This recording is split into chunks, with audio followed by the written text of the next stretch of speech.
묵상 기도하심으로 수요 저녁 예배를 하나님께 올려드리겠습니다.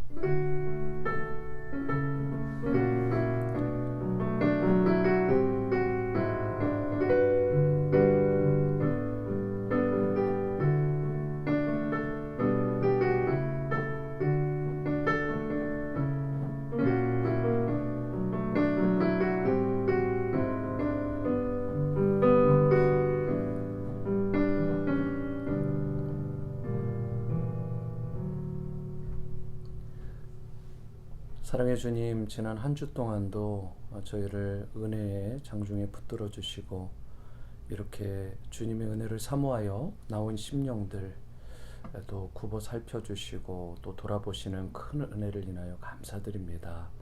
오늘도 목마른 사슴 시냇물을 찾아 갈급함같이 주님에게 간절히 나가는 심령들마다 은혜의 담비를 부어주시고 특별히 환난과 고난과 역경 가운데 있는 모든 분들 다 회복되고 치유되며 주님의 선하신 인도하심과 동행하심을 맛보아하는 복된 예배의 제단 될 수 있게 도와주시옵소서. 하나님께 영광이 되고 우리 모두에게 큰 은혜와 회복의 그런 기쁨의 예배가 되기를 원하올 때 예수님의 이름으로 기도드립니다. 아멘. 찬송 539장입니다. 너 예수께 조용히 나가.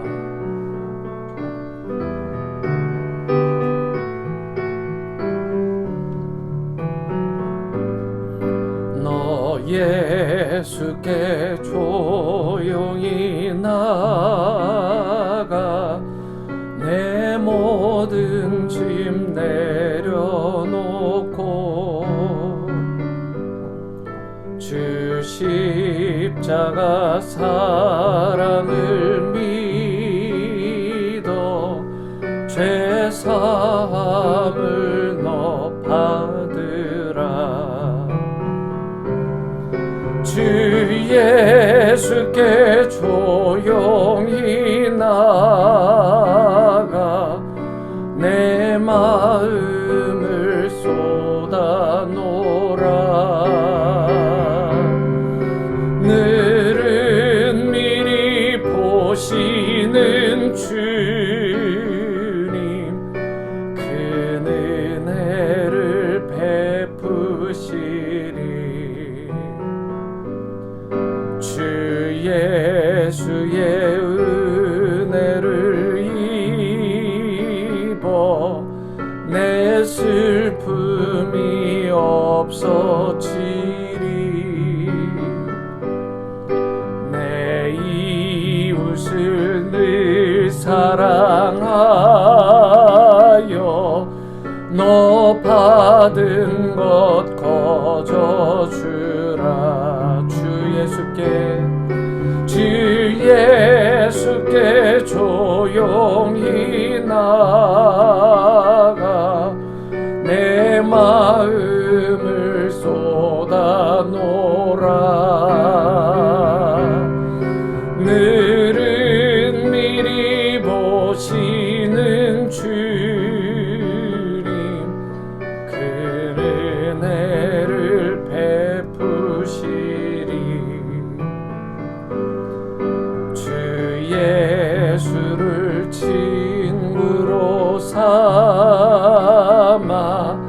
늘 내 옆에 모시어라. 그 영원한 생명샘물에 내 마른 목 죽이어라. 주 예수께 조용히 나가. 내 마음을 쏟아놓으라. 늘은 미리 보시는 주님, 그 은혜를 베푸시리. 너 주님과 사귀어 살면 새 생명이 넘치리. 주 예수를 찾는 이 앞에 참 밝은 빛 비추어라. 주 예수께 조용히 나가 내 마음을 쏟아놓으라. 늘은 미리 보시는 주님, 그 은혜를 베푸시리. 주 예수께 조용히 나가 내 마음을 쏟아놓으라. 늘은 미리 보시는 주님, 그 은혜를 베푸시리. 그 은혜를 베푸시리. 나는 하나님을 예배하는 예배자입니다. 내가 서 있는 곳 어디서나 하나님을 예배합니다. 내 영혼 거룩한 은혜를 향하여 내 마음 완전한 하나님 향하여 이곳에서 바로 이 시간 하나님을 예배합니다. 나는 하나님을 예배하는, 나는 하나님을 예배하는 예배자입니다. 내가 서 있는 곳 어디서나 하나님을 예배합니다. 내 영혼 거룩한 은혜를 향하여 내 마음 완전한 하나님 향하여 이곳에서 바로 이 시간 하나님을 예배합니다. 내 영혼 거룩한 은혜를 향하여 내 마음 완전한 하나님 향하여 이곳에서 바로 이 시간 하나님을 예배합니다.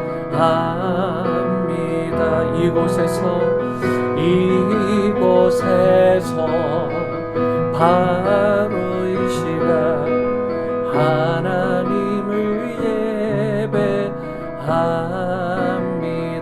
하나님을 예배합니다. 하나님을 예배합니다.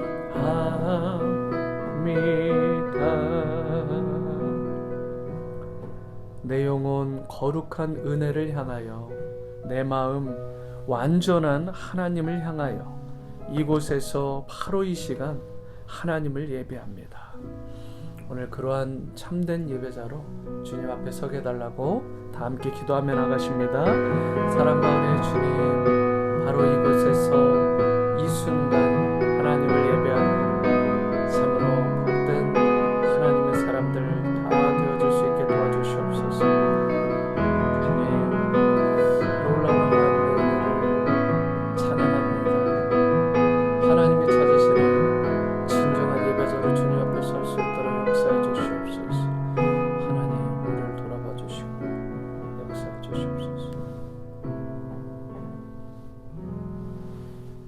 예수님의 이름으로 기도드립니다.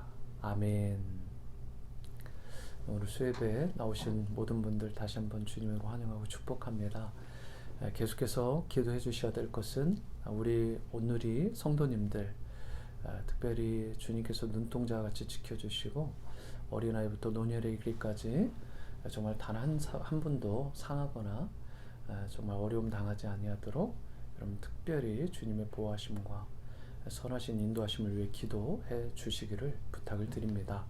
이 어려운 시기지만 계속해서 다음 세대, 우리 차세대 교육자를 청빙하는 일들 지금 마무리 수순 가운데 있고, 또 차세대 우리 교육부 공간들을 계속 유스와 칠드런 예배실 또 교실들을 중심으로 리모델링 하고 있습니다.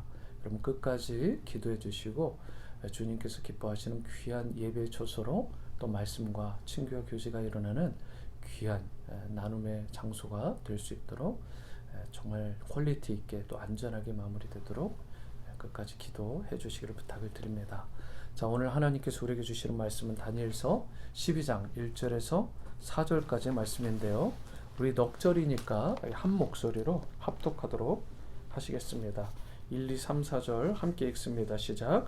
그때에 내 민족을 호위하는 큰 군주 미가엘이 일어날 것이요 또 환란이 있으리니 이는 개국 이래로 그때까지 없던 환란일 것이며 그때 내 백성 중 책에 기록된 모든 자가 구원을 받을 것이라. 땅의 티끌을 가운데에서 자는 자 중에서 많은 사람이 깨어나 영생을 받는 자도 있겠고 수치를 당하여서 영원히 부끄러움을 당할 자도 있을 것이며 지혜 있는 자는 궁창의 빛과 같이 빛날 것이요 밝은 사람을 옳은 대로 돌아오게 한 자는 별과 같이 영원토록 빛나리라. 다니엘아, 마지막 때까지 이 말을 간수하고 이 글을 봉합하라. 많은 사람이 빨리 왕래하며 지식이 더하리라. 아멘. 이것은 하나님의 말씀입니다. 오늘 환난 중에도 빛나는 인생이라는 말씀의 제목으로 하나님 말씀 나누겠습니다. 예전에 섬마을에 특별히 험한 바닷가에 등대를 지키는 지킴이가 있었습니다. 그에게 매월 초에 등대를 밝힐 수 있는 일정량의 기름이 주어졌는데요. 그 기름을 가지고 매일 밤 등대불을 켜는 것이 이 등대지기의 사명이었습니다. 그런데 하루는 동네에 아주머니 한 분이 오시더니 집에 기름이 떨어져서 추워한다며 기름을 달라고 그렇게 요청을 했습니다. 등대지기는 딱한 아주머니의 입장을 그렇게 외면할 수 없어서 그 여자분에게 기름을 주었습니다.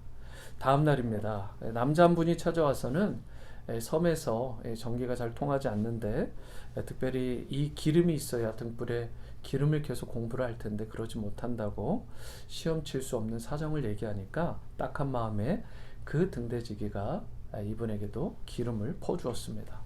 며칠 후에는 농부 한 사람이 오더니 역시 기름을 달라고 합니다. 그 밭을 일구고 또 토지를 개간을 해야 되는데 트럭터에 기름이 떨어져서 일을 할 수 없으니까 좀 도와달라 이렇게 말을 한 것입니다. 그래서 할 수 없이 그 농부에도 기름을 주었습니다. 이렇게 하다 보니까 그달에 마지막 하순 끝 무렵이 되니까 등대에 기름 탱크가 텅텅 비게 되었습니다. 그래서 등대에 더 이상 불을 지필 수가 없게 되었습니다. 그런데 그날 밤이었습니다. 큰 폭풍우가 몰아쳤어요. 칠흑 같은 어둠 속에서 세 척의 배가 이제 이 섬으로 돌아와야 되는데 그만 등대 앞 바위에 부딪혀서 파손을 당하고 맙니다.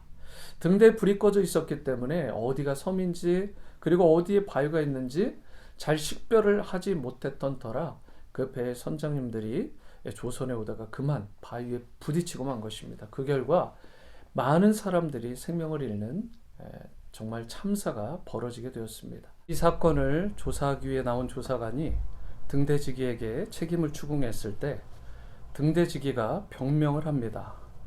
사람들의 딱한 처지가 너무 안 되어서 돕다 보니까 기름이 다 떨어졌습니다. 그때 조사관이 이렇게 말합니다. 당신에게 주어진 사명은 오직 하나입니다. 밤마다 등대에 불을 밝히는 것입니다.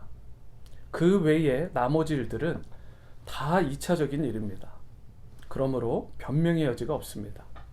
결국 등대지기는 그의 일로 인해 큰 징계를 받게 됩니다. 여러분, 등대지기의 사명은 구제하는 것이 아닙니다. 학업을 돕는다든가 농기구를 돌리는 것이 아닙니다. 칠흑 같은 밤바다에 등불을 밝히는 것입니다. 이 일을 감당하지 못하면 그는 사명을 다하지 못한 자가 되고 그처럼 배가 파손되고 수많은 생명을 잃고 고통받게 되는 것입니다. 그런데 교회의 본질적인 사명도 마찬가지입니다. 물론 교회가 사람을 돕고 섬기는 일도 해야 할 것입니다. 그러나 그러한 일들을 다 한다 할지라도 가장 중요한 사명인 복음의 등불을 밝히는 일, 이 일을 하지 못한다면 교회는 교회로서의 사명을 제대로 감당하지 못한 것입니다. 아무리 다양하고 화려해 보이는 프로그램들을 다 돌리고 수많은 행사들을 한다 해도 이러한 본질적인 사명을 놓치게 되면 그 교회는 하나님 앞에 쓰임받을 수 없게 되고 세상을 변화시킬 수 없게 되는 것입니다. 여러분과 저와 같은 크리스찬의 사명도 마찬가지입니다. 단순히 교회 다니면서 몇 가지 종교 활동을 한다든가 고상하고 교양 있는 삶을 누리는 것, 이것이 크리스찬 삶의 목적이 아닙니다. 우리의 삶 자체가 빛이 되고 등대가 되어서 밝혀야 되는 것입니다.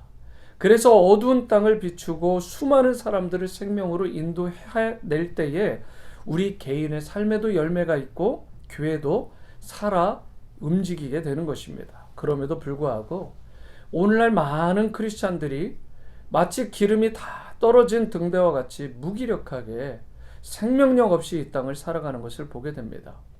고난이 오고 환란이 조금만 닥치면 힘없이 쓰러지고 날아갈 듯 무너져버리는 현실을 보게 됩니다.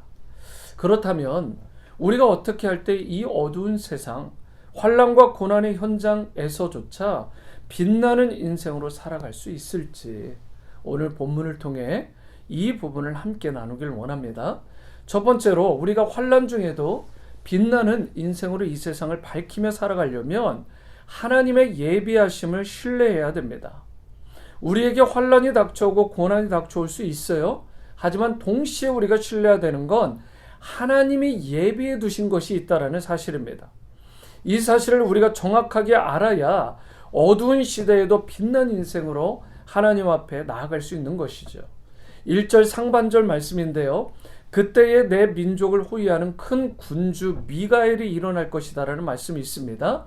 하나님이요, 첫 번째로 예비하신 것이 있는데 그것이 바로 미가엘입니다. 미가엘과 함께 천군 천사를 예비하셨다라는 것입니다. 이것을 보호하심의 예비하심이다. 보호하시는 예비하심이라고 말할 수 있어요. 미가엘이 하는 역할은 하나님의 백성을 호위하고 보호하는 일입니다. 성경에는요, 미가엘과 가브리엘만 나오는데요. 이 유대인들의 전승에 따르면 천사가 7이 나옵니다. 그 중에 특별히 이렇게 군대를 지휘하는 천사장이 미가엘이에요. 영어로는 그 유명한 마이클이라는 이름입니다. 여러분, 좋은 이름이죠, 마이클. 이러면 이 미가엘은요, 천군 천사를 동원해서 하나님의 백성을 호위하고 보호하는 역할을 하게 되는데 아무리 환란이 몰아치고 적그리스도가 우리를 공격해 와도 우리 믿는 자들이 두려워할 것이 없는 것은 바로 하나님께서 이 미가엘을 우리에게 보내셔서 보호해 주시고 또 우리에게를 인도하시기 때문이라는 것입니다. 이것이 환란 중에 하나님이 첫 번째로 예비해 주신 것입니다. 두 번째로 건지심을 예비해 두셨다라는 거죠. 1절 하반절을 끝까지 보시면 그때에 내 백성 중 책에 기록된 모든 자가 구원을 받을 것이다 라고 말씀합니다. 여기에 구원을 받을 것이다 라는 말씀은 고난 가운데서 건짐을 받는다라는 뜻이에요. 그런데 어떤 자가 구원을, 건짐을 받는다라고 우리가 알 수 있느냐? 바로 책에 기록된 자라고 기록하고 있습니다. 여기서 여러분 기록된 책이라는 것은 성경이 아닙니다. 이것은 생명책입니다. Book of Life. 이 생명책에는 누가 그 이름이 기재되느냐? 요한계시록 14장 4절을 보면 하나님과 어린 양 예수 그리스도에게 속한 자들입니다. 여러분, 믿는 자들의 이름이 결국은 생명책에 기록되어 있다는 뜻이죠. 아무리 환난의 바람이 거세게 불어와도요, 주 예수 그리스도를 믿는 신앙을 굳건히 가진 자는 하나님이 보호하실 뿐만 아니라 환난 가운데서 건져내어 주신다는 약속입니다. 그러므로 환난이 아무리 심각해 보여도 여러분과 저는 결코 두려워하거나 당황할 필요가 없습니다. 하나님이 우리를 철저하게 보호하셔서 우리의 머리털 하나 상하지 않게 지켜주시고 피할 길을 내어주시기 때문에 그렇습니다. 그래서 고린도전서 10장 13절에도 이렇게 말씀합니다. 사람이 감당할 시험 밖에는 너희가 당한 것이 없나니 오직 하나님은 미쁘사 너희가 감당하지 못할 시험 당함을 허락하지 아니하시고 시험 당할 즈음에 또한 피할 길을 내사 너희로 능히 감당하게 하시느니라. 여기서 피할 길을 내어주신다라고 하는데 영어로 쉽게 표현하면 여러분 exit door라는 게 있죠. 출구, 피할 출구가 바로 이 피할 길이라는 뜻입니다. 여러분의 삶 가운데도 여러분이 감히 감당하지 못할 어려움에 처할 수 있어요. 아무리 애를 쓰고 노력을 해도 빠져나갈 수 없는 그런 어려운 삶의 정황 가운데 빠져 계신 분들이 있습니다. 그러나 여러분, 두려워할 필요가 없는 것이 하나님께서 저와 여러분들을 위해 엑시트 도어를 준비해 두셨다는 것입니다. 피할 길을 내어주셨다는 것. 이것을 믿고 나가기만 하면 하나님께서 정말 우리를 위해 준비해 두신 그 피할 길로 우리가 건짐을 받을 뿐만 아니라 모든 환난을 이겨내게 되는 것입니다. 그러므로 우리에게 닥치는 환난의 바람이 중요한 것이 아니에요. 그 환난이 어떤 종류의 환난이고 크고 작느냐가 중요한 것이 아니라 우리가 예수 그리스도 안에서 어떤 믿음을 갖느냐가 더 중요한 것입니다. 여러분이 문제를 부여잡고 신음하고 그렇게 고통스러워한다고 해서 문제가 풀리는 것이 아닙니다. 하나님의 보좌 앞에 나가서 믿음의 손을 꼭 붙들고 새벽에 이른 아침녘에 하나님께 나가서 여러분들이 기도해야 될 이유가 여기에 있는 것입니다. 얼마 전에 몸이 편찮으신 분에게 제가 전화를 드리게 되었는데 격려 차원에서 한참을 얘기하시다가 본인 이야기를 하시다가 백집사님의 우리 백승진 집사님의 치유 소식을 저에게 이야기를 하시는 거예요. 그러면서 하나님께서 우리 교회에 주신 증거요 사인이라고 생각되신다면서 너무나 기뻐하시는 것을 보게 되었습니다. 우리 교회 성도님들이 환우분들을 위해 전심으로 기도를 하니까 하나님께서 응답해 주시고 치유해 주시고 회복해 주시는 분명한 증거들이 일어나게 되었는데 이것을 백집사님을 통해서 더 구체적이고 실제적으로 보여주셨다는 거죠. 또 어떤 집사님은 백집사님의 치유 소식을 들으시고는 이렇게 말씀하시는 거예요. 아프신데도 불구하고 새벽마다 하나님의 전에 나와 기도하시니 하나님께서 이렇게 은혜를 베풀어 주시지 않으시겠느냐. 당연히 베풀어 주시죠. 사랑하는 성도 여러분, 기도하면 하나님이 풀어주십니다. 우리가 하나님 앞에 나와 cry out, 부르짖어 기도하면 응답해 주시고 치유해 주시는 것입니다. 그러므로 어떠한 문제나 어려움이 있을 때 고민만 하지 마시고 두려워만 하지 마시고 주님의 보좌 앞으로 나아갈 수 있게 되기를 바랍니다. 그리고 하나님께서 예비해 놓으신 것, 그리고 하나님의 보호하심과 피할 길을 믿으시고 신뢰하시고 부르짖을 수 있게 되기를 바랍니다. 그때 나 자신이 감당할 수 없는 그런 큰 문제까지도 다 열려지고 풀리게 되고 회복되면서 참된 승리를 경험하게 될 것입니다. 이와 같이 환난 중에도 빛나는 여러분들의 삶, 또 여러분들의 가정이 될 수 있게 되기를 주님의 이름으로 축원합니다. 두 번째이자 마지막으로 하나님의 언약을 신뢰해야 돼요. 2절 말씀입니다.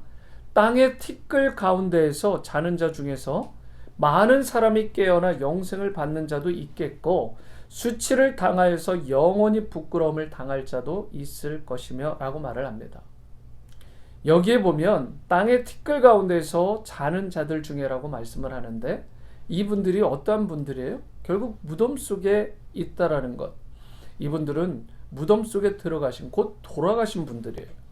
이런 무덤 속에 들어가 잠자는 자들, 이 많은 사람들이 그런데 다시 깨어날 것이라고 하는데, 이것이 무슨 사건이냐? 결국 예수님께서 이 땅 가운데 재림주로 오시게 되는데, 그때에 부활하는 사건을 말을 하는 것입니다. 모든 인생들이 일어나 부활하는 것. 예수님께서 공중에 강림하시면 무덤 속에 있는 모든 성도들이 깨어서 일어날 뿐만 아니라, 또 놀라운 것은 eternal life, 영생을 받게 된다는 거예요. 여러분, 구약 성경에도 부활에 대한 말씀이 없는 건 아니에요. 하지만 오늘 말씀과 같이, 이 다니엘서와 같이 성도의 부활을 아주 직접적이고 구체적으로 밝힌 본문은 흔하지가 않습니다. 예수님께서 재림하시게 되면 무덤 속에 있던 자들, 잠자던 자들이 다 일어나게 된다는 것. 그런데요, 이 부활에 다 일어나긴 하는데 두 종류가 있다. 첫 번째 종류는 영생을 위해 부활하는 자들, 그리고 두 번째 부류는 수치와 영원한 부끄러움을 위해 부활하는 자들. 여러분, 예수님께서도 요한복음 5장 29절에 비슷한 말씀을 하셨어요. 선한 일을 행한 자는 생명의 부활로, 악한 일을 행한 자는 심판의 부활로 나올 것이다. 그런데 무엇이 어떤 사람은 영생으로 들어가게 하고 어떤 사람은 심판으로 들어가게 하는가? 이것을 결정하는 바로 결정적인 키가 바로 예수 그리스도라는 사실입니다. 예수님 안에 있느냐 없느냐, 아무리 여러분들이 노력하고 애를 쓴다 해도 예수 그리스도 밖에 있으면 영생의 부활에서 아웃입니다. 참여할 수 없어요. 그러나 내가 아무리 부족하고 아무리 지은 죄가 정말 그렇게 많아도 예수 그리스도 안에 들어와 회개의 영으로 새롭게 빚어지면 주님 다시 오시는 그 순간 영광된 몸으로 부활시켜 주시는 것입니다. 그러므로 우리 인생에서 가장 중요한 것은 내가 예수 그리스도 안에 있느냐 그렇지 않으냐 하는 것입니다. 부활의 영광이 여러분 정말 찬란하죠. 정말 영화롭습니다. 그런데 부활의 영광이 아무리 찬란해도 in Christ, 그리스도 예수 안에 있지 아니하면 그 부활의 영광이 나와 전혀 상관이 없게 된다는 것입니다. 그러므로 예수 그리스도 안으로 반드시 들어오셔야 됩니다. 만일 그리스도 안에 들어오기만 한다면 내가 지금은 세상을 떠나고 내가 무덤 속에 묻힌다 해도 주님께서 다시 오시는 그날에 무덤을 깨트리고 영광된 몸으로 부활하게 되는 것이죠. 우리가 부활할 때에는 지금의 이런 몸으로 부활하는 것이 아니라 예수님처럼 썩지 않을 몸, 영화로운 육체로 부활하게 됩니다. 오늘 여러분 가운데 혹시 이 땅에 미련을 두신 분이 있다면 기억하시기 바랍니다. 이 땅에 우리가 가진 것 중에서 영원한 것은 단 하나도 없어요. 젊음도 지나가고요. 이런 물질도 지나가고요. 세상에 찬란해 보이는 영광도 부귀도 다 지나가고 사라지게 됩니다. 언젠가는 이 땅의 모든 것들이 다 없어지고 떠나가고 사라져요. 그래서 이사야 40장 6절에도 이렇게 말씀하는 것입니다. 모든 육체는 풀이요 그의 몸은 모든 아름다움은 들의 꽃과 같다. 그러면서 8절이 의미심장하죠. 풀은 마르고 꽃은 시든다. 하지만 우리 하나님의 말씀은 영원히 설 것이다. 여러분, 영원한 것은 무엇밖에 없다라고 말씀하십니까? 바로 하나님의 말씀, 그 언약의 말씀밖에 없는 거예요. 여러분과 제가 이 언약의 말씀을 전적으로 신뢰하면 무슨 일을 당하더라도 어떤 환난 가운데 놓이더라도 예수 그리스도 안에 거하게 되고 또 그 분만 붙듦으로 우리가 어떤 환난도 다 이겨내고 넘어서서 빛나는 인생이 될 수 있게 되는 것입니다. 그런데 그러한 인생에 주시는 이 땅에 사명이 있어요. 3절을 함께 읽겠습니다. 시작. 지혜 있는 자는 궁창의 빛과 같이 빛날 것이요 많은 사람을 옳은 대로 돌아오게 한 자는 별과 같이 영원토록 빛나리라. 여기서 지혜 있는 자가 된다는 말의 뜻은 말씀을 가진 자 또는 복음을 소유한 자가 된다는 뜻입니다. 그리고 모든 자들이 하나님을 버리고 떠날지라도 끝까지 남아서 경건한 자로 하나님 앞에 서는 자를 의미하는 것입니다. 그런데 이런 지혜 있는 자가 되어서 우리가 마땅히 해야 될, 이루어야 될 사명이 있는데 그것이 바로 많은 사람을 옳은 대로 돌아오게 하는 것입니다.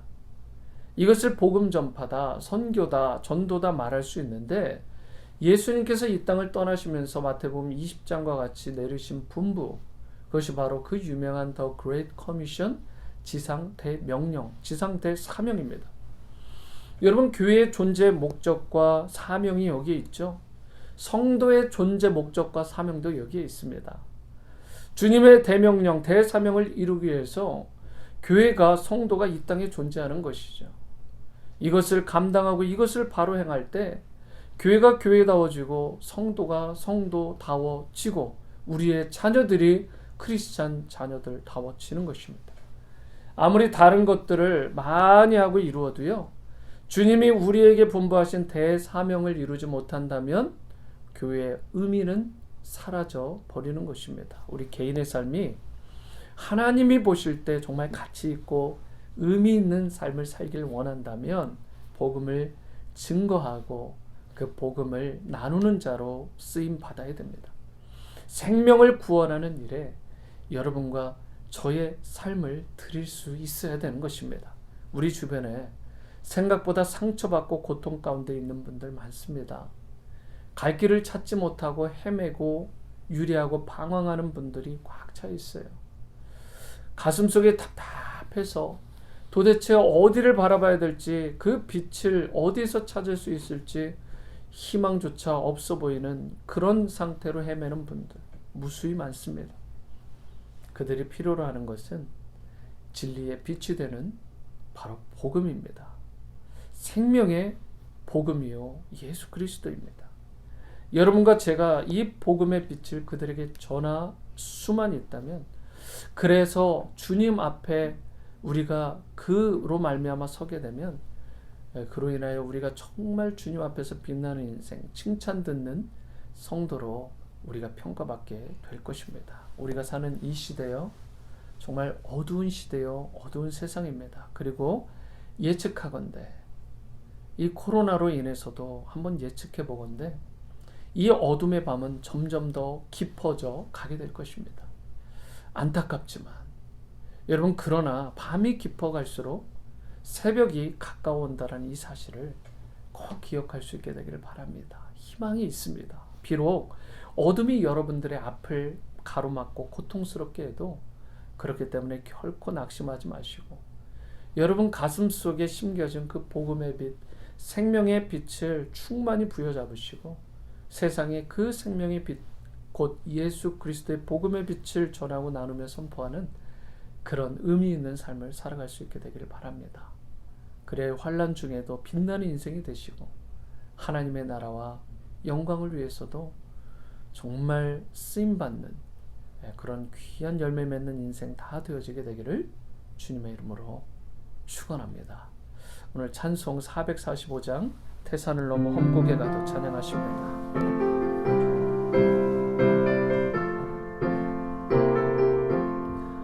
태산을 넘어 험곡에 가도 빛 가운데로 걸어가면 주께서 항상 지키시기로 약속한 말씀 변치 않네.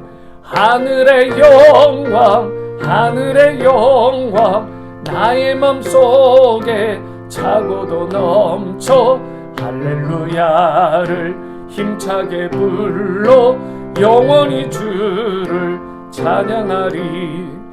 캄캄한 밤에 다닐지라도 주께서 나의 길 되시고 나에게 밝은 빛이 되시니 길 잃어버릴 염려 없네. 하늘의 영광, 하늘의 영광 나의 맘속에 차고도 넘쳐 할렐루야를 힘차게 불러 영원히 주를 찬양하리. 광명한 그 빛 마음에 받아 찬란한 천국 바라보고 할렐루야를 힘차게 불러 날마다 빛에 걸어가리. 하늘의 영광 하늘의 영광 나의 맘속에 차고도 넘쳐 할렐루야를 힘차게 불러 영원히 주를 찬양하리. 이 시간 반주에 맞춰서 기도하실 텐데요, 여러분과 저와 같은 크리스천의 삶에도 어둠이 있고 환란이 있습니다. 우리의 힘으로 감당할 수 없는 문제도 있습니다. 그렇지만 여러분 두려워하지 마시기 바랍니다. 하나님께서 여러분들을 위해 모든 것을 준비해 놓으셨어요. 피할 길을 예비해 두셨고 빛 가운데 거할 수 있도록 인도해 주실 것입니다.